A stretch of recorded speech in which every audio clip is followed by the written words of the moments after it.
اعوذ باللہ من الشیطان الرجیم بسم اللہ الرحمن الرحیم۔ اسلامک تھیم کے پیارے سامعین اور ناظرین، میری طرف سے السلام علیکم ورحمۃ اللہ وبرکاتہ۔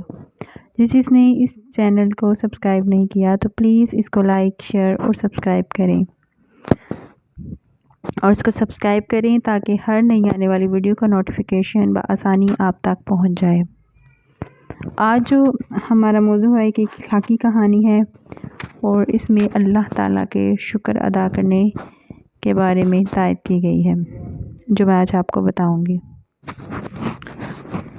ارے تم اتنے مزے کا کیا کھا رہے ہو؟ عفان نے علی سے پوچھا۔ انڈے کا سینڈوچ۔ میں تو نہیں کھاتا انڈا، عفان نے کہا۔ تو علی نے حیران ہو کر پوچھا، کیوں نہیں کھاتے؟ انڈے کا سینڈوچ تو بہت مزے کا ہوتا ہے اور دادو کہتی ہیں اس سے بہت طاقت بھی آتی ہے، بس مجھے پسند نہیں، عفان نے برا سا منہ بناتے ہوئے کہا۔ اسکول میں لنچ ٹائم تھا تو دونوں اپنا لنچ کھا رہے تھے۔ عفان بسکٹ اور چپس لایا تھا۔ اچانک اسے کچھ خیال آیا۔ اس نے علی سے کہا، ایسا کرتے ہیں ہم دونوں آج اپنا لنچ چینج کر لیتے ہیں۔ لیکن علی نے 1 منٹ کے لیے سوچا، پھر کہا، اچھا ٹھیک ہے۔ دونوں نے اپنا لنچ بدل لیا۔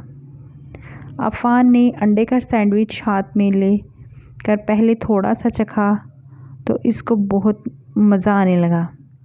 اس میں ابلے ہوئے انڈے کے ساتھ ساتھ مکھن بھی لگا ہوتا ہے۔ یہ تو مزے کا ہے، عفان نے کہا۔ ہاں بہت مزے کا ہوتا ہے اور اس سے ہمارے جسم کو طاقت بھی ملتی ہے۔ تم چپس بسکٹ کیوں کھاتے ہو؟ امی کہتی ہیں گھر کا لنچ بہت زیادہ مزے کا ہوتا ہے۔ علی نے کہا، میری آپی کہتی ہیں کہ انڈے سے بدبو آتی ہے، مگر یہ تو اچھا ہے، عفان نے کہا۔ میری دادو کہتی ہیں سب کچھ کھانا چاہیے، اللہ تعالیٰ نے جو بھی چیز بنائی ہے اس میں ہمارے لیے فائدہ ہے، یہ سب اللہ کی نعمتیں ہیں۔ علی نے کہا، ہر چیز میں؟ سبزیوں میں بھی؟ عفان نے حیرت سے پوچھا۔ جی ہاں، ہر سبزی کا الگ فائدہ ہوتا ہے اور یہ مزیدار بھی ہوتی ہیں، مگر کتنی عجیب سی شکل ہوتی ہے پکی ہوئی سبزی کی۔ امی پکاتی بھی ہیں تو ہم نہیں کھاتے، بلکہ برگر پیزا منگوا لیتے ہیں۔ تم نے کبھی چکھی بھی ہیں؟ علی نے پوچھا۔ نہیں بھئی، عفان نے منہ بنا کر کہا۔ اچھا ایسا کرنا، آج گھر میں پکی ہوئی چکھ کر دیکھنا، کیونکہ میں تو سب سبزیاں شوق سے کھاتا ہوں، تب ہی مجھے پتہ چلتا ہے وہ کیسی ہیں۔ کہہ تو تم ٹھیک ہی رہے ہو، چکھنا تو چاہیے، عفان نے کچھ سوچتے ہوئے کہا۔ عفان گھر گیا تو گوبھی گوشت پکا ہوا تھا، ساتھ ہی اس کے پسند کے فرائز بھی۔ امی میں آنکھیں بند کر کے کھانا کھا سکتا ہوں؟ اس نے پوچھا تو امی نے کہا، کھا تو سکتے ہو، مگر اللہ کے نزدیک یہ اچھی بات نہیں، ایک نوالا تو کھا سکتا ہوں نا۔ کیا بات ہے عفان؟ امی نے پوچھا۔ آپ ایسا کریں گے، مجھے گوبھی کا نوالا کھلا دیں، میں آنکھیں بند کر کے چکھوں گا، عفان نے کہا۔ تو امی نے مسکرا کر اس کے منہ میں گوبھی گوشت کا نوالا ڈالا اور اس کو دیکھنے لگی۔ عفان کی آنکھوں پر ہاتھ رکھ کر آہستہ آہستہ نوالا کھاتا گیا۔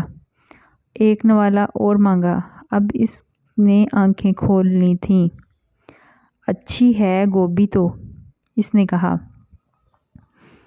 امی اب میں سب چیزیں چکھا کروں گا، بس آپ اسی طرح مجھے 2 نوالے ضرور دیا کریں، پھر میری عادت ہو جائے گی، عفان نے گوبھی کھاتے ہوئے کہا۔ تو امی نے خوش ہو کر کہا، انشاءاللہ میرا بیٹا صرف چکھے گا ہی نہیں بلکہ کھائے گا بھی۔ آپی جو خاموشی سے یہ سب دیکھ رہی تھی، انہوں نے امی سے کہا، امی ایک نوالا مجھے بھی۔ آنکھیں بند کر کے منہ کھول دیا اور امی نے ایک نوالا ان کے منہ میں بھی ڈال دیا۔ عفان چپکے سے ہنسنے لگا۔ تو پیارے بچوں، آپ بھی اللہ تعالیٰ کی نعمتوں کا شکر ادا کر کے کھایا کریں، کیونکہ اللہ نے اپنی ہر نعمت میں ہمارے لیے فائدہ رکھا ہے اور اللہ کی تمام نعمتیں بیکار نہیں، کسی نہ کسی مقصد کے لیے بنائی گئی ہیں اور یوں ہمیں اللہ کی نعمتوں کا شکر ادا کرنا چاہیے۔